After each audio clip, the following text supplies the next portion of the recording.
Welcome everybody to Extreme Off-Road Silly Bills, and today we're dealing with the 1989 Toyota MR2 SC. Now this has 719 horsepower, 469 pounds-feet of torque from a 2.3 litre turbocharged inline-4 engine. The car itself now weighs 2,416 pounds. Now has off-road tyres, all-wheel drive and off-road suspension, and it can do 0 to 16 2.561 seconds, 0 to 104.933 seconds, and going to a top speed of 212 miles an hour. So we've already had the 95 Toyota MR2, which set a blistering time of 2 minutes 2 seconds .950. So I'm hoping that this can get either close to that or beat it. This does have less in the way of weight, but it does also have less power, so let's see what it can do. I think it's also a smaller car as well, which might prove advantageous. And who knows, maybe the lack of power in comparison to the more modern version will prove advantageous. I say lack of power, it's only 77 horsepower less, so it's not a huge amount of difference, but it is less power nonetheless.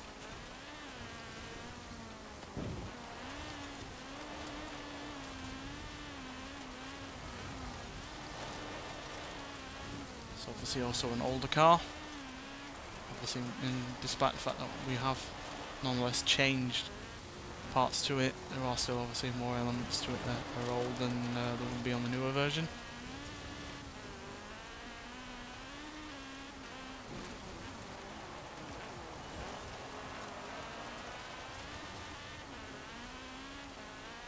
And this was also dealing with a lot less power in stock form than the newer version was, so yeah, it's not got everything going in for it, but I have high hopes for this.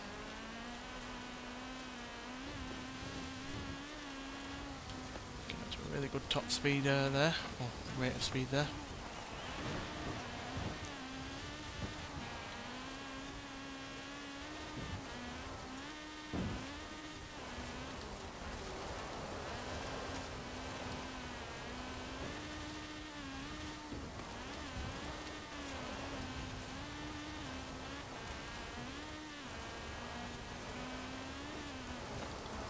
Dealing with everything so far okay. Obviously we've hit a wall or two, but that's not exactly uncommon on this series,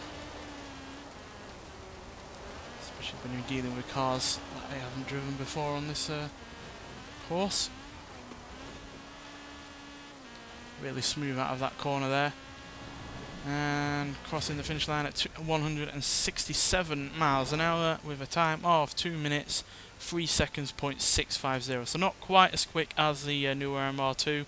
We're 0.7 of a second behind, but that is still a really good time, especially considering obviously this is the older version of the MR2, and yeah, it had less power, but we have still nonetheless managed to beat a Jeep Grand Cherokee Trackhawk, Lotus Exige S, Audi RS6 Avant, Ford Ranger Raptor, Volkswagen IDR, Citroen DS3 Racing, McLaren P1, Mitsubishi Lancer Evolution from 1999, Aston Martin Vanquish Zagato Coupe, Alpine A110 and the Bugatti Type 35C. Slightly behind the Mini X-Raid All-4 Racing Countryman, Porsche Macan Turbo, Ford Superfan 3, BMW Z4 Roadster and obviously the newer MR2. But that is still a really good time. I'm mightily impressed by it, given that it's got less power than the newer MR2 did. It's got a lot less torque as well, which is obviously a crucial thing for this series, because you want to have the decent amount of torque to push you out of the corners, which obviously is helped by the all-wheel drive system that all of them have. But yeah, you definitely want torque, but there really isn't all that much difference in the cars. Obviously this weighs a little bit less, this is a little bit slower to 60, a little bit quicker to 100, don't have quite the same top speed, but obviously that's not particularly relevant on this series. I guess it just comes down to the torque and being a slightly less modern car. So yeah, but at the end of the day, the fact that two cars that are completely different in terms of their design, obviously they're both mid-engine and now all-wheel drive, but obviously the newer one is more aerodynamic, it was meant to deal with more power, and yeah, had a more modern suspension, tyres, all that really does help on this series, even obviously though we do change out some of those parts. But yeah, more modern handling certainly helps, and yeah, more modern car as well helps as well. But yeah, the fact that two cars that are pretty much different in most ways have come close together, while one being a more modern version of the other model, is a pretty solid overall, and the fact it's beating several off-road vehicles as well, like your Jeep Grand Cherokees and your Mitsubishi Lanciers and your Alpine A110s, cars that are more suited to off-roading than something like this, is yeah, really rather solid overall. Nonetheless, thanks for watching, and I'll see you in the next one. Bye.